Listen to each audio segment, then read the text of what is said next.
Ja, nu zijn we in Kaldenbroek voor de beverstom, maar ja, ik zie nergens onbeknaagde bomen. Nee, maar zoals de naam van het gebied al zegt, Kaldenbroek, het is hier nat.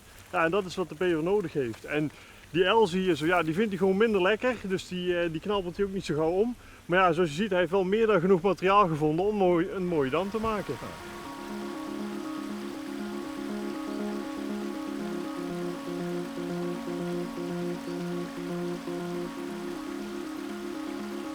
Een waar kunstwerk.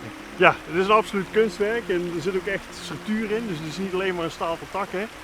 Ja, je ziet hier dus eigenlijk maar een klein beetje die hier wordt opgestuurd door de bever en dus verder het terrein in. Ja, daar loopt nu alles onder water. Is het een eentje of hoeveel zitten er hier dan? Dus meestal is het een koppeltje, een mannetje en een vrouwtje en die hebben dan de kinderen. Ja, en dat kan dus variëren van of het zijn er dus 2 tot ongeveer 10 bevers per habitatstukje. Jullie gaan wel proberen deze dam weg te houden. Sterker nog, jullie gaan die dam weghalen. We gaan hem in ieder geval verlagen, dus we gaan er een gat in maken. En dat komt omdat de bever hier te veel water vasthoudt.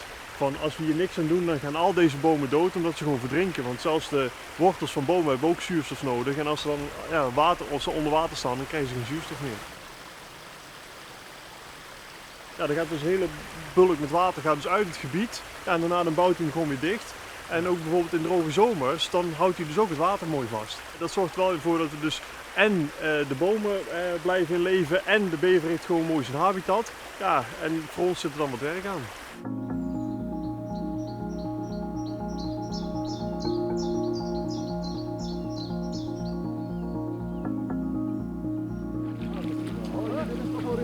Ja, oké. Hey, hier kan het nog. Hier kan het nog. Die bever die legt die dam niet zomaar hier neer, hè? Nee, die heeft daar een heel goed gevoel voor waar hij die dam neer moet leggen. En dat is eigenlijk, als je hier het landschap bekijkt, is dat best wel goed uit te leggen. Want je ziet hier achter jou, zie je eigenlijk al een soort verhoging, een wal liggen. Nou, als je dan die dam volgt, die kant op. En aan die kant zit ook weer een wal. Dus wat hij eigenlijk doet, is het hele achterliggende gebied sluit hij met eigenlijk een heel klein, het is een behoorlijke dam, maar sluit hij met een heel klein dammetje, sluit hij die af en dan zet hij zo 2-3 hectare onder water. Waarom wil die bever dat water dan zo hoog hebben? Nou, bever die zit het liefst in het water. Het is echt vooral meer een waterdier dan een landdier. Ja, precies. Overal kan die komen. Dus je ziet de enorme oppervlakte bos die hier achter onder water Dan is zwemt gezet. hij ergens. Hij zal hier allicht nauw liggen te slapen, denk Oké. ik. Want meestal overdag, of ze zitten te slapen, of het heel mooi weer is, dan, ik heb hem wel eens in een zonnetje zien liggen. Maar meestal is hij verborgen in zijn burcht. Als je die bomen bekijkt, dan denk je oké, die gaan op een gegeven moment dood omdat ze te lang onder water staan. Dat is nadelig.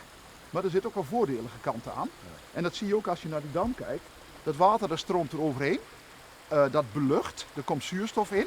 Er komen micro-organismen zitten erin die dat water eigenlijk dankzij die zuurstof die erin zitten, weer schoonmaken.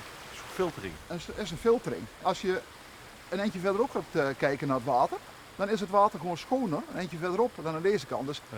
hoe meer je dat kunt filteren, hoe schoner het water is wat uiteindelijk in de Maas stroomt. Best wel een mooi project van die bever eigenlijk.